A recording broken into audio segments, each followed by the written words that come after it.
Ya, baik. Assalamualaikum warahmatullahi wabarakatuh.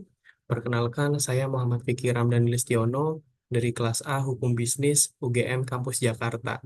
Pada kesempatan kali ini, saya akan mempresentasikan tugas hukum dan teknologi terkait dengan keabsahan tanda tangan elektronik atau e-sign dalam dokumen perjanjian kerjasama, di mana presentasi ini dilakukan dalam rangka memenuhi tugas hukum dan teknologi yang diampu oleh Bapak Widiawan. Terkait dengan topik yang saya bahas, ini merupakan pengembangan dari tugas kelompok saya, di mana dalam tugas kelompok saya membahas terkait dengan tanda tangan elektronik atau e-sign dan tantangannya di era global. Sedangkan pada kesempatan kali ini saya akan membahas e-sign, keabsahannya spesifik dalam dokumen perjanjian kerjasama. Jadi seperti kita ketahui bahwa sudah banyak di era sekarang kontrak, perjanjian kerjasama, MOU, atau bahkan dokumen hukum lainnya yang sudah menggunakan tanda tangan elektronik atau e-sign. Ditambah pada saat era pandemi COVID-19 itu banyak kegiatan yang dibatasi, mobilitasnya juga berkurang sehingga banyak pihak merasa dengan menggunakan tanda tangan elektronik akan semakin efisien.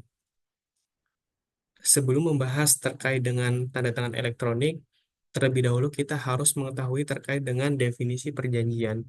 Definisi perjanjian sendiri diatur dalam Kitab Undang-Undang Hukum Perdata atau BW, tepatnya pada pasal 1313. Dalam pasal tersebut disebutkan bahwa suatu persetujuan adalah suatu perbuatan di mana satu orang atau lebih mengikatkan diri terhadap satu orang lain atau lebih. Jika kita lihat unsur pasal 1313, eh, agar suatu peristiwa disebut sebagai perjanjian, paling tidak ada dua orang ya, karena eh, dalam unsurnya disebutkan satu orang atau lebih mengikatkan diri terhadap satu orang lain atau lebih, sehingga harus ada paling tidak dua orang yang saling mengikatkan diri. Kemudian dalam pasal 1338 ini mengatur terkait dengan asas dalam perjanjian, yaitu Pacta sunt servanda, yang mana disebutkan bahwa semua perjanjian yang dibuat secara sah berlaku sebagai undang-undang bagi mereka yang membuatnya. Ini juga asas yang perlu diperhatikan dalam pembuatan suatu perjanjian. Kemudian, untuk membuat perjanjian tentu kita harus mengetahui terkait dengan syarat sahnya perjanjian. Syarat sahnya perjanjian diatur dalam pasal 1320 Kitab Undang-Undang Hukum Perdata, yang mana menetapkan 4 syarat sahnya perjanjian. Yang pertama adalah sepakat, kedua adalah cakap, kemudian yang ketiga adalah suatu pokok persoalan tertentu atau suatu hal tertentu, dan yang terakhir atau yang keempat adalah suatu sebab yang halal atau suatu sebab yang tidak terlarang. Syarat satu dan 2 merupakan syarat objektif, di mana ketika syarat satu dan 2 tidak terpenuhi, maka konsekuensinya perjanjian dapat dibatalkan. Sedangkan syarat 3 dan 4 itu merupakan syarat objektif, di mana ketika syarat 3 dan 4 tidak terpenuhi, maka konsekuensi hukumnya adalah perjanjian batal demi hukum.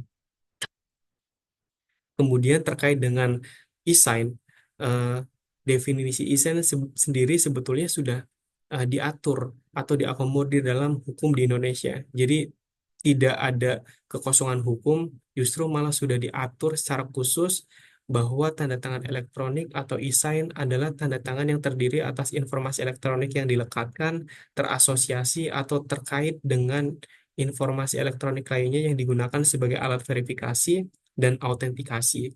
Jadi memang sudah diatur secara khusus dalam peraturan perundang-undangan di Indonesia. Dasar hukumnya ini ada 3. Yang pertama adalah Undang-Undang ITE, yang kedua adalah turunannya yaitu PP tentang penyelenggaraan sistem dan transaksi elektronik, dan yang terakhir adalah Peraturan Kominfo tentang tata kelola penyelenggaraan sertifikasi elektronik. Jadi dalam hukum positif memang sudah diatur terkait dengan tanda tangan elektronik atau e-sign. Nah, kemudian tanda tangan elektronik sendiri dibagi menjadi 2. Yang pertama e-sign yang tersertifikasi, kemudian yang kedua e-sign yang tidak tersertifikasi. E-sign yang tersertifikasi memiliki sertifikat elektronik yang dibuat oleh Jasa Penyelenggara Sertifikasi Elektronik Indonesia dan dibuat dengan menggunakan perangkat pembuat tanda tangan elektronik tersertifikasi. Sedangkan yang tidak tersertifikasi ini dibuat tanpa menggunakan jasa penyelenggara sertifikasi elektronik Indonesia seperti QR Code, barcode, tanda tangan basah yang di-scan, dan lain sebagainya. Hal yang paling membedakan antara tanda tangan elektronik yang tersertifikasi dan yang tidak tersertifikasi, yang pertama adalah terkait dengan teknisnya.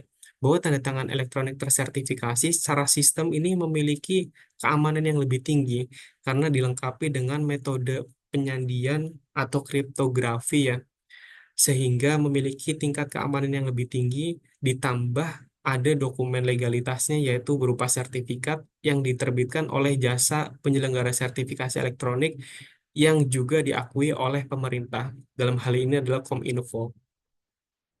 Sedangkan tanda tangan elektronik yang tidak tersertifikasi ini tentu memiliki keamanan yang lebih rendah, memiliki tingkat keamanan yang lebih rendah karena yang pertama tidak menggunakan sertifikat, kemudian yang kedua tidak dilengkapi dengan enkripsi atau tidak menggunakan metode kriptografi atau penyandian.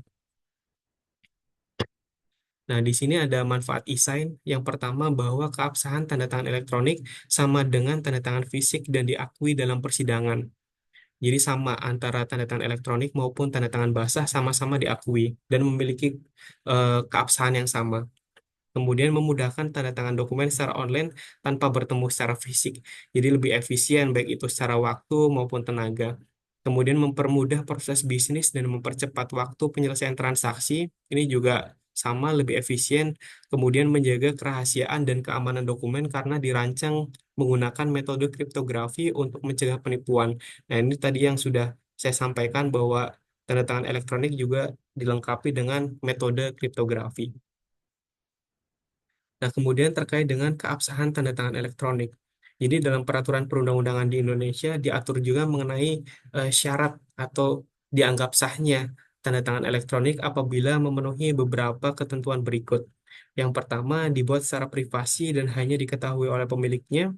Kemudian pemilik asli memiliki kuasa untuk menggunakan. Kemudian perubahan tanda tangan digital dapat diketahui secara pasti. Perubahan terhadap informasi elektronik yang terkait dengan tanda tangan elektronik dapat diketahui. Kemudian terdapat cara tertentu yang dipakai untuk mengidentifikasi siapa penandatanganannya. Dan yang terakhir, terdapat cara tertentu untuk menunjukkan bahwa penandatangan telah memberikan persetujuan. Nah, untuk dapat dikatakan tanda tangan elektronik itu sah, secara regulasi harus memenuhi 6 ketentuan ini. Jadi sifatnya bersifat kumulatif, jadi harus terpenuhi semuanya. Nah, kemudian terkait dengan resiko, di sini ada resiko tanda tangan elektronik yang tidak tersertifikasi. Jadi kalau misalnya tanda tangan elektronik tersertifikasi itu memiliki tingkat keamanan yang tinggi, sebaliknya, e-sign yang tidak tersertifikasi itu memiliki resiko.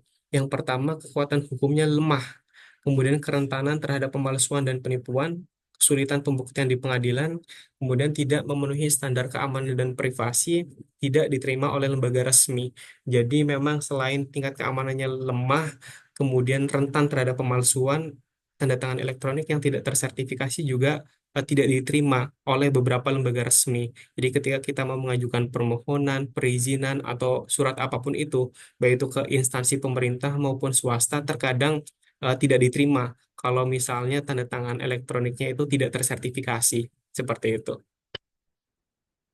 Nah, kemudian kesimpulannya, yang pertama bahwa e-sign memberikan kemudahan dan efisiensi terhadap dokumen-dokumen yang membutuhkan tanda tangan.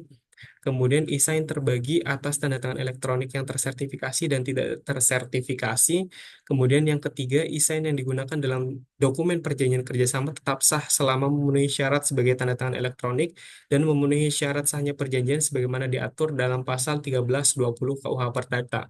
Jadi pada prinsipnya, ketika perjanjian kerjasama yang dibuat dengan tanda tangan elektronik, selama perjanjian itu memenuhi pasal 1320 dan selama tanda tangan elektroniknya juga memenuhi syarat yang diatur dalam peraturan perundang-undangan, maka perjanjian itu dianggap sah dengan menggunakan tanda tangan elektronik, baik itu yang tersertifikasi maupun tidak tersertifikasi. Jadi pada prinsipnya perjanjian yang menggunakan tanda tangan elektronik itu dapat dianggap sah dengan catatan memenuhi syarat sahnya perjanjian dan memenuhi syarat sahnya sebagai tanda tangan elektronik. Kemudian sarannya yang pertama adalah memperkuat pemahaman hukum kepada masyarakat tentang tanda tangan elektronik. Ini juga diperlukan supaya semakin banyak masyarakat ataupun pelaku usaha yang mengetahui bahwa tanda tangan elektronik memang sudah bisa diberlakukan dan sah mengikat secara hukum. Kemudian saran untuk penyedia layanan e-sign yang diakui oleh pemerintah. Jadi untuk menggunakan e-sign yang tersertifikasi, memang secara regulasi diharuskan untuk menggunakan penyedia layanan yang diakui oleh pemerintah. Dalam hal ini adalah Kementerian Kominfo yang mengakuinya, yang menjamin standar keamanan yang tinggi. Jadi harus betul-betul selektif ketika kita akan menerapkan tanda tangan elektronik dalam dokumen perjanjian. Mungkin itu terkait dengan presentasi yang bisa saya sampaikan. Terima kasih atas perhatiannya. Kurang lebihnya, mohon maaf. Wassalamualaikum warahmatullahi wabarakatuh.